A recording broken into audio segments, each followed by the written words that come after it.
Trainee recruit কনস্টেবলের সমাপনী কুচকাওয়াজের সময় পুনর্নির্ধারণ করা হয়েছে। বাংলাদেশে পুলিশ ট্রেইনি রিক্রুট কনস্টেবল জানুয়ারি 2024-এ নিয়োগপ্রাপ্তদের 6 মাস মেয়াদী মৌলিক প্রশিক্ষণ গত 24/6/2024 তারিখে 7টি ট্রেনিং সেন্টারে শুরু হয়। চলমান প্রশিক্ষণের সমাপনী কুচকাওয়াজ গত 19 ডিসেম্বর 2024 তারিখে অনুষ্ঠিত হওয়ার কথা ছিল।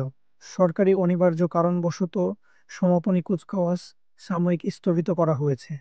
সরকারি বিভিন্ন গণমাধ্যম থেকে জানা যায়, পরবর্তী সমাপনী কুচকাওয়াজ আগামী 12 জানুয়ারি 2025 তারিখে অনুষ্ঠিত হবে। এই বিষয় নিয়ে যে সকল ট্রেনি রিক্রুট কনস্টেবল খুবই টেনশনে দিন যাপন করতেছিলেন বা ভীতির মাধ্যমে আছেন, আপনারা নিশ্চিন্তে থাকুন, যথাসময়ে পাসিং আউট প্যারেড অনুষ্ঠিত হবে। ধন্যবাদ সকলকে এতক্ষণ ভিডিওটি দেখার জন্য।